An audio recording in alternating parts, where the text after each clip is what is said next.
अगर दोस्तों आप भी एक न्यू स्टूडेंट हो तो दोस्तों आप एकदम बढ़िया वीडियो पे आए हो। अगर आपके बिल्कुल भी समझ में नहीं आता टेंस किस तरीके से बनते हैं तो ये एकदम बढ़िया वीडियो पे आए हो।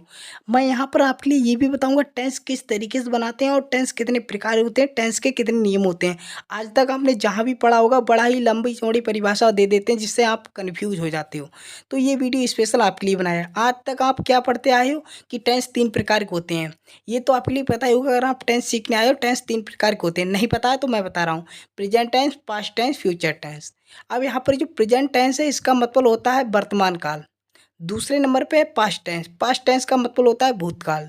तीसरे नंबर पे है फ्यूचर टेंस। फ्यूचर टेंस का मतलब होता है भविष्यकाल। तो ये 3 प्रकार के टेंस होते हैं। तो सबसे पहले हम प्रेजेंट टेंस के बारे में पढ़ेंगे, उसके बाद हम पास्ट टेंस के बारे में पढ़ेंगे, उसके बाद हम फ्यूचर टेंस के बारे में पढ़ेंगे। ठीक है? अगर मैं सभी को एक साथ पढ़ाऊँगा तो आप भी कन्फ्यूज़ हो जाओगे, आप कभी नहीं सीख पाओगे। तो सबसे पहले हम प्रेजेंट टेंस को सीखते हैं। अगर दोस्तों आप कॉपी पेन लेके बैठोगे तो मैं गारंटी लेता हूँ दोस्तों आपको केवल एक वीडियो देखने की ज़रूरत पड़ेगी, वो भी यही वीडियो। अगर आप कॉपी पेन लेके नहीं बैठोगे तो हो सकता है इस वीडियो के बाद में आप और भी वीडियो देखो। क्योंकि दोस्तों आप अगर न्यू स्टूडेंट हो तो आपको एकदम में सभी चीज़ याद नहीं होगी।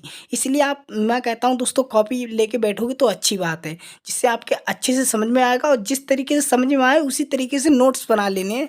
चलिए, तो हम पढ़ रहे हैं यहाँ पर प्रेजेंट टेंस, ठीक है? अब हम आपके लिए सबसे पहले लिखना है कि प्रेजेंट टेंस के 4 भाग होते हैं। आप चाहें तो अपनी कॉपी पर भी लिख सकते हैं। प्रेजेंट टेंस के 4 भाग कौन-कौन से होते हैं? देखो, present indefinite tense, present continuous tense, present perfect tense, present perfect continuous tense. इतना हमारा क्लियर हो गया, ठीक है? अब हम पहले इस इन 4 में से हम पहले पढ़ेंगे प्रेजेंट इंडेफिनिट टेंस के बारे में पढ़ेंगे, प्रेजेंट कंटीन्यूअस टेंस के बारे में पढ़ेंगे, प्रेजेंट परफेक्ट टेंस के बारे में पढ़ेंगे, प्रेजेंट परफेक्ट कंटीन्यूअस टेंस के बारे में पढ़ेंगे। तो ये वीडियो थोड़ा दोस्तों मुझे पता तो नहीं कितना लंबा है, लेकिन दोस्तों बहुत ही यूज़फुल होने वाला है, इसलिए वीडियो को स्किप मत करना। इतना तो क्लियर हो गया कि प्रेजेंट टेंस के 4 भाग होते हैं। तो चलिए इन 4 में से हम सबसे पहले नंबर का पकड़ लेते हैं प्रेजेंट इंडेफिनिट टेंस। चलिए, अब मैं सिखाने वाला हूँ प्रेजेंट इंडेफिनिट टेंस। एक-एक करके सभी को पढ़ेंगे। तो अब मैं लिखाने वाला हूँ प्रेजेंट इंडेफिनिट टेंस की परिभाषा। अगर कोई भी टीचर आपसे इस तरीके से पूछ सकता है कि प्रेजेंट इंडेफिनिट टेंस की परिभाषा सुनाओ, तो आपको ये परिभाषा सुना देनी है। परिभाषा क्या है? ज़रा ध्यान से सुनो, आप नोट्स कर लोगे तो आपके लिए बहुत ही अच्छी होगी। ठीक है वीडियो ये। चलिए, प्रेजेंट इंडेफिनिट टेंस की परिभाषा है, जिस प्रकार के वाक्यों के लास्ट में, याद रखना है, जिस प्रकार के वाक्यों के लास्ट में ता है, ती है, ते है, तो हूँ आदि वाक्य आते हैं तो हम उसको प्रेजेंट इंडेफिनिट टेंस कहते हैं। अब आप दूसरा पॉइंट लिखना इसमें, बहुत ही इम्पोर्टेंट है ये पॉइंट, कि अब कोई पूछेगा आपसे कि प्रेजेंट इंडेफिनिट टेंस में हम किस चीज़ का प्रयोग करते हैं। किस चीज़ मतलब हेल्पिंग वर्ब्स पूछेगा, ठीक है?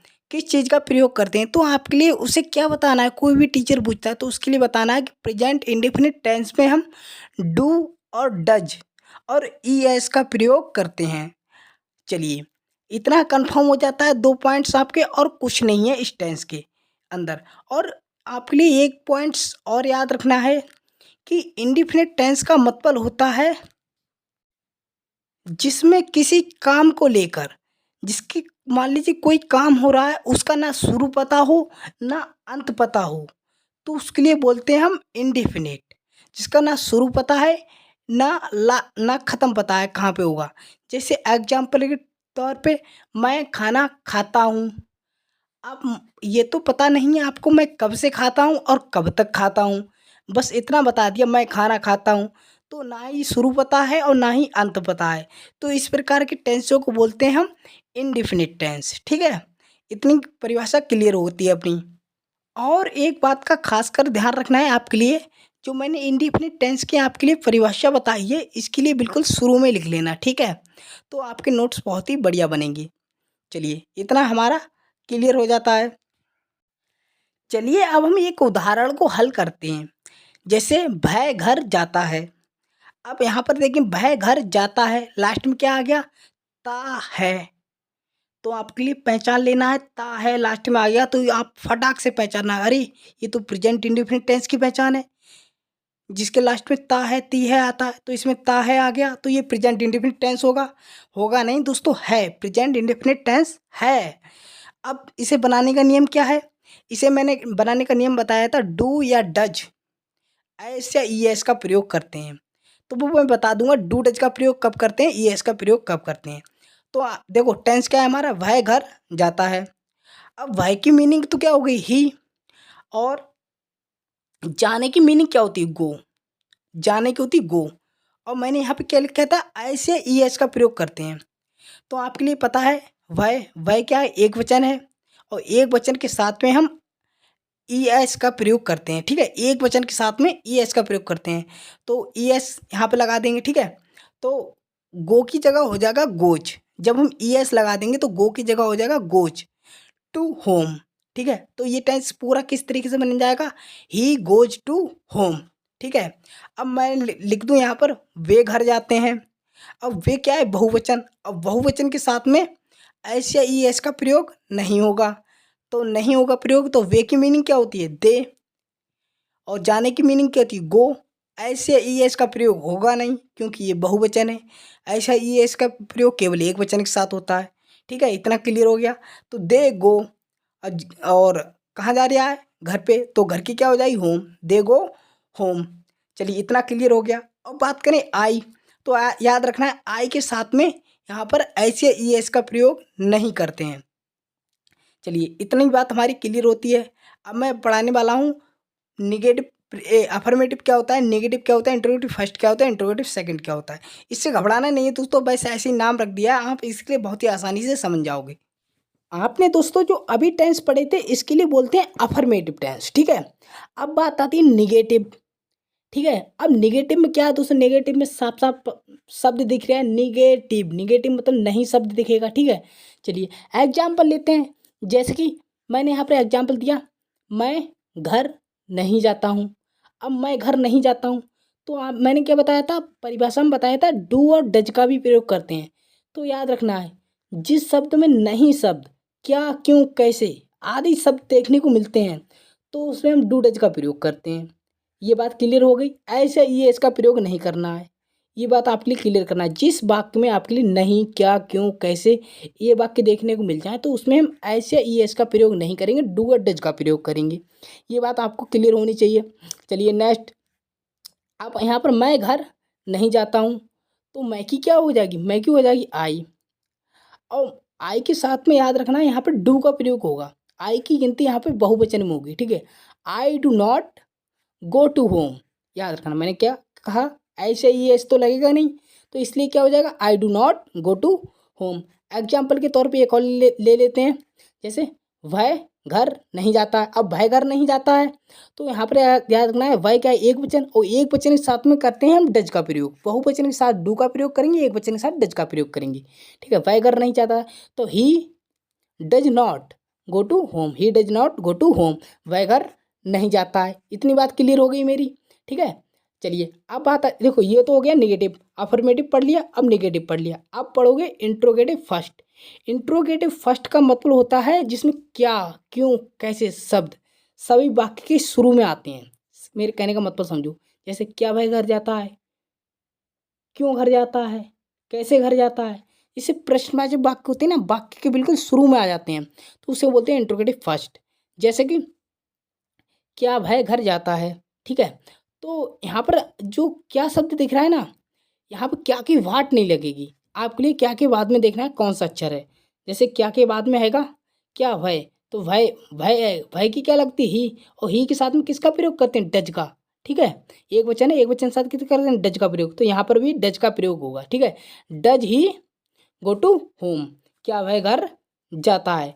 इस प्रकार से बनेगा ये वाक्य। ठीक है, और बात करें बहुवचन लेंगे, तो उसके लिए आप ऐसे, क्या वे घर जाते हैं, तो वे क्या है, बहुवचन, तो बहुवचन के लिए हम डू का प्रयोग करते हैं, तो हम क्या की मीनिंग क्या लगा देंगे, do they go to home. तो ये वाक्य इस प्रकार से बन जाएगा। आपके लिए ध्यान रखना है, अगर शुरू में क्या, क्यों, कैसे होता है तो उसकी मीनिंग नहीं रखते हैं, उसके बाद में देखते हैं कि क्या है, उसके आधार पर उसकी मीनिंग रखते हैं। तो इतनी क्लियर हो गया अब हमारा अगला टेंस आता है इंट्रोगेटिव सेकंड। इसी से है दोस्तों, प्रेजेंट इंडेफिनिट के चार भाग होते हैं, ठीक है। चार भाग में इसे मैंने पढ़ा दिया है, अफर्मेटिव पढ़ा दिया, नेगेटिव पढ़ा दिया और इंट्रोगेटिव फर्स्ट पढ़ा दिया। अब आ गया इंट्रोगेटिव सेकंड। दोस्तों बिल्कुल बेसिक कंसेप्ट, छोटी से छोटी चीज़ आपके लिए बता रहा हूँ, ऐसे समझ लो। ये वीडियो थोड़ा लंबा जाएगा लेकिन छोटी से छोटी चीज़ क्लियर कराना हो आपकी, यहीं से तैयारी करनी। शॉर्ट में तो बहुत से लोग पढ़ा देते हैं, जैसे कि एक ही घंटे में तीनों टेंस क्लियर करा देते हैं, लेकिन मैं आपके लिए छोटी छोटी चीज़ बता रहा हूँ। तो दोस्तों आप इसी नोट्स बनाते चलें, ये बिल्कुल न्यू स्टूडेंट के लिए बहुत ही बढ़िया वीडियो है, ठीक है। चलिए, अब आता है इंट्रोगेटिव सेकंड। इंट्रोगेटिव सेकंड का मतलब क्या होता है, देखो ध्यान से सुनना। इंट्रोगेटिव फर्स्ट में क्या क्यों कैसे सब शुरू में आ जाते हैं वाक्य के, तो उसे बोलते हैं इंट्रोगेटिव फर्स्ट।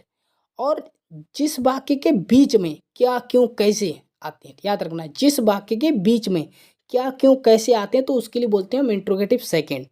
नहीं समझे? चलिए उदाहरण उदाहरण लेते हैं। उदाहरण है, वह क्यों घर जाता है। अब देखो क्यों शब्द क्या है, बीच में आ गया, वह क्यों घर जाता है। तो यहाँ पर क्यों की मीनिंग क्या होती है, वाई। यहाँ पर रखेंगे क्यों की मीनिंग वाई, याद रखना है। तो जो भी क्वेश्चन मार्क होता है उसकी मीनिंग पहले लिख लेते हैं, तो लिख लेंगे वाई, ठीक है।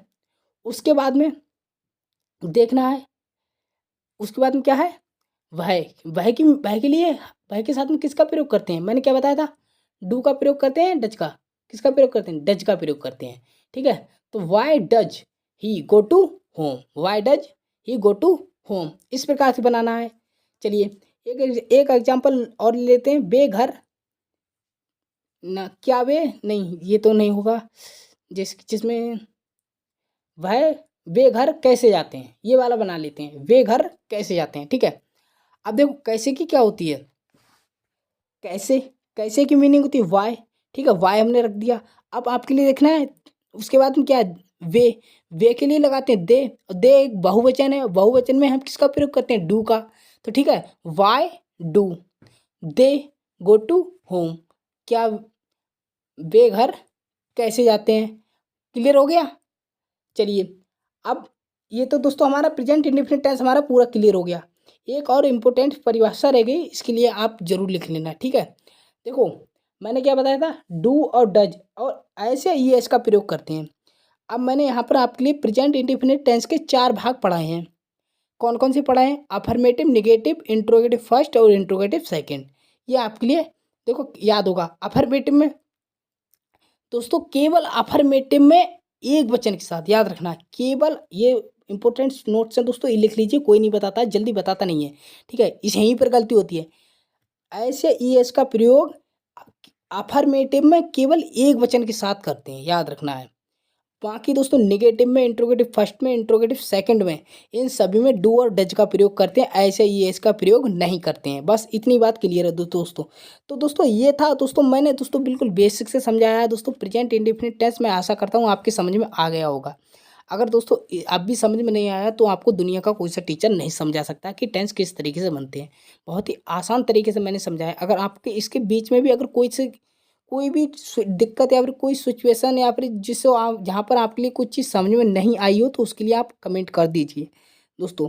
उसके लिए मैं जब अगली बार वीडियो बनाऊंगा तो उस बात का खासकर ध्यान रखूंगा कि वो मिस्टेक नहीं करूँ मैं, जिससे कि आपके अच्छे से समझ में आए। अगर दोस्तों वीडियो अच्छी लगी तो वीडियो को लाइक करके जाएँ। आप हमारे चैनल पर नए आए हो तो सब्सक्राइब करके जरूर जाएँ। मिलेंगे नेक्स्ट वीडियो में, तब तक के लिए गुड बाय, जय हिंद, जय भारत। इसका नेक्स्ट पार्ट दोस्तों मैं बहुत ही जल्दी लेके आऊँगा, तो आप हमारे वीडियो को लाइक और चैनल को सब्सक्राइब जरूर कर लें।